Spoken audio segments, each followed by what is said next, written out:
പെട്ടുപോകുന്ന രോഗങ്ങളെ തരല്ല അല്ലാ, അപകടങ്ങളെ തരല്ല അല്ലാ, കൈകാലുകൾ മുറിച്ചു മാറ്റേണ്ടി വരുന്ന രോഗങ്ങളെ തരല്ല അല്ലാ, കിഡ്നി ഫെയിലാകുന്ന രോഗത്തെ തരല്ല അല്ലാ, ഡയാലിസ് ചെയ്യേണ്ടി വരുന്നൊരവസ്ഥ നീ തരല്ല അല്ലാ, ലിവർ മാറ്റിവെക്കണമെന്ന് ഡോക്ടർമാര് പറയുന്ന രോഗത്തെ തരല്ല അല്ലാ, കോടികൾ മുടക്കിയിട്ട് മജ്ജ മാറ്റിവെക്കേണ്ടി വരുന്ന രോഗത്തെ തരല്ല അല്ലാ.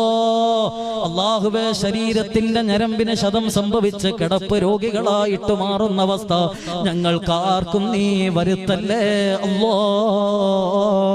അപകടങ്ങളിൽപ്പെട്ട് ശരീരം ചലനമറ്റു പോകുന്ന അവസ്ഥ നീ വരുത്തല്ല റബ്ബേ. ഞങ്ങളുടെ മലവും മൂത്രവും മറ്റൊരാൾ കോരി വാരി വൃത്തിയാക്കുന്നൊരവസ്ഥ നീ വരുത്തല്ല അല്ലാ. ഞങ്ങളുടെ ഭാര്യ മക്കള് ഞങ്ങളെ നോക്കി മടുത്തു പോകുന്നൊരവസ്ഥ നീ വരുത്തല്ലേ അല്ലാ.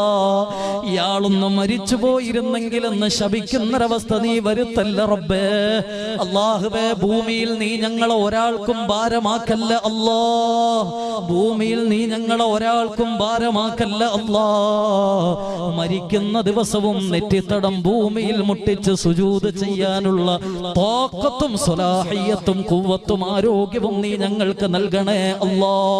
മരിക്കുന്നതിന് മുമ്പ് നസൂഹായ തൗബ ചെയ്യാനുള്ള ഭാഗ്യം നൽകണേ അല്ലാ. കടങ്ങളെല്ലാം വീട്ടിയിട്ട് മരിക്കാൻ നീ തൗഫീഖ് നൽകണേ അല്ലാ.